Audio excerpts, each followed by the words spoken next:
होता है ना कि एक्सपेरिमेंट्स भी होते हैं, तो कितना अभी तक ये आप जो है टारगेट अचीव कर चुके हैं? देखिए कि हमने जब शुरू किया था तो अक्सर प्लेयर्स या तो पीएसएल बिल्कुल एचपीएल पीएसएल नहीं खेले हुए थे, कोचिंग स्टाफ ने प्लेयरों को कभी नहीं देखा हुआ था, पूरा कोचिंग स्टाफ पहली दफ़ा इकट्ठा हो रहा था। तो हमारे लिए पहले कुछ मैचेस में हमने थोड़ा सा स्ट्रगल किया। वो तो हमारी टीम की क्लास इतनी ज़्यादा थी कि हम फिर भी टीमों को हरा सके। लेकिन आपने देखा होगा कि जैसे जैसे मैचेस जा रहे हैं हमारी टीम की यूनिटी और अंडरस्टैंडिंग बेहतर हो रही है।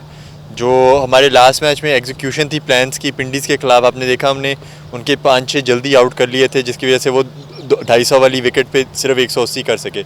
तो इसी तरह आहिस्ता आहिस्ता हमारी यंग बॉलिंग लाइनअप है वो भी मैच्योर हो रही है सिडल की लीडरशिप के अंडर। तो जैसे टाइम गुजर रहा है तो आप देखेंगे कि हमारी टीम और तगड़ी होगी। अभी हमने अपनी पूरी पोटेंशियल पे कोई भी मैच नहीं खेला। अच्छा गौर भाई, आपने 2 हफ्ते पहले चार्ज लिया था, हमने देखा कि 2 नई टीम्स हैदराबाद और पिंडीज जब आए तो कॉम्बिनेशन सही तरीके से बना नहीं पा रहे। बीइंग एक क्रिकेटर, आप खुद भी आपने क्रिकेट खेली है, समझते वो कहीं ना कहीं हेल्पफुल हुई इतने जो कम अरसे में टीम को जेल करने के लिए और साथ लेकर चलने के लिए। हालांकि कंट्रोवर्सीज भी बहुत ज़्यादा हुई, पहले सियालकोट स्टेडियम थी, फिर आपने लेकर मुल्तान सुल्तान।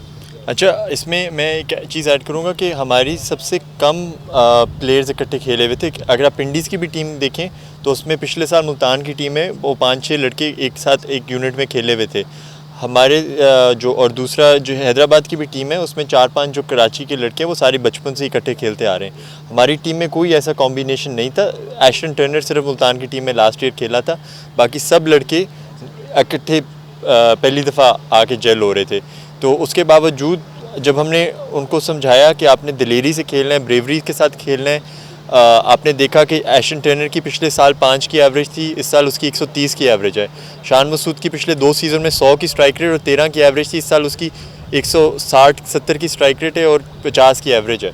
तो ये चीज़ सिर्फ माइंडसेट से चेंज आता है। और माइंडसेट का ये मैंने पहले भी बात की थी जब हम पाकिस्तान अपना श्रीलंका के साथ मैच खेला था, वही टीम थी जिसने 230 कर लिया। उसमें रातों रात कोई नए प्लेयर नहीं आए, रातों रात कोई मौजज़ा नहीं हुआ जिससे एकदम हमारे छक्के लगने शुरू हो जाए। 20-30% क्रिकेट जो है गेम मेंटल की स्ट्रेंथ की, और 6 वीक्स के टूर्नामेंट में आप स्किल्स तो इम्प्रूव नहीं कर सकते। आप रातों रात किसी बॉलर को 130 से 150 पे तो नहीं लेके जा सकते, आप बैट्समैन को छक्के मारने तो नहीं सिखा सकते। लेकिन ये सारी सलाहियत क्योंकि रखते हैं तो पीएसएल में आए हैं, और सलाहियत को उनको बस याद दिलाना था कि आपके पास ये सलाहियत है, आप कर सकते हो और आप करोगे तो होएगा। आप अपने माइंड में अपने जहन में लाओ कि आप इस तरह की हिटिंग कर सकते हो, इस तरह की बैटिंग कर सकते हो, इस तरह की दिलेरी लेके आ सकते हो। तो वो जब आई और एकदम शान मसूद ने भी रियलाइज़ किया ओहो मेरे पास भी ये स्किल है, क्योंकि उसको फ्रीडम था, ऊपर से उसको अच्छे स्टार्ट्स मिल रहे थे, नीचे उसको पता था कि मेरे पीछे 3 और प्लेयर हैं तो मेरी पूरी टीम की बैटिंग मेरे ऊपर रिलाई नहीं कर रही। वो जब फ्रीडम मिलता है तो आप देखते हैं कि फिर 250 भी हमें आसान, 230 का भी चेस हमने 18 बॉल पहले कर लिया।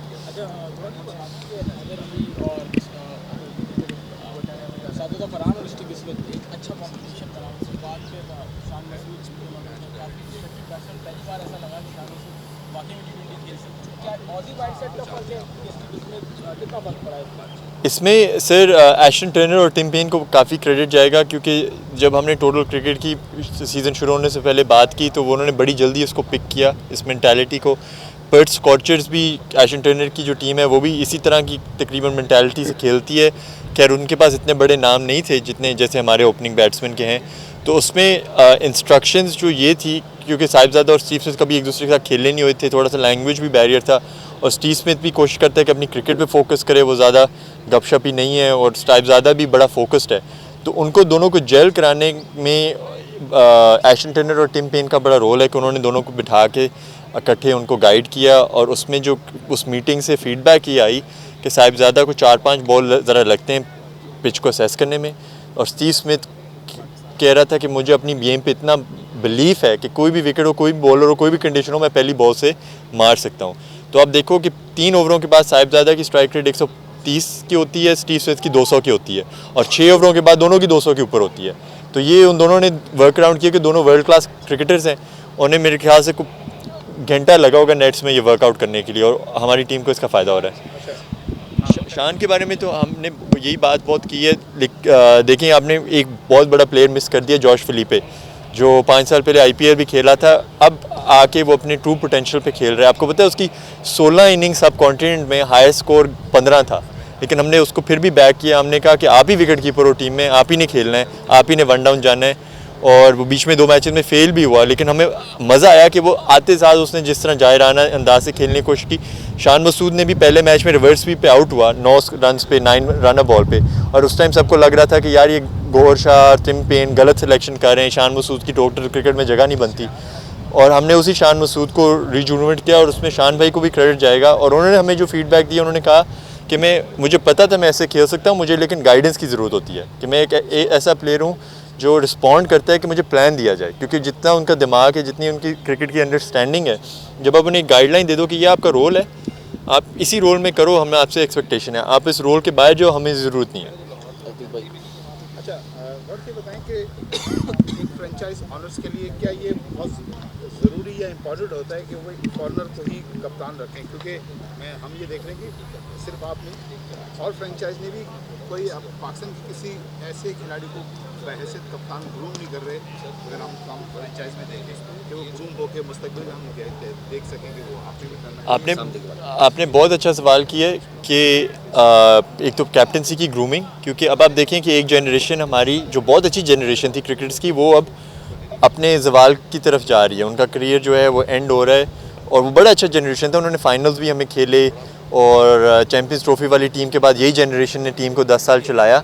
और जो अगला लॉट आ रहा है, वो आ रहा है बड़े अच्छे क्रिकेटर्स का, जो बिल्कुल फ्रेश लॉट है। और उसमें आपने हमारी टीम में भी देखा है, जो स्लॉट में अरफात मिन्हास हैं, मोहम्मद इस्माइल है, और जो मोमिन कमर है, फैसल अकरम है।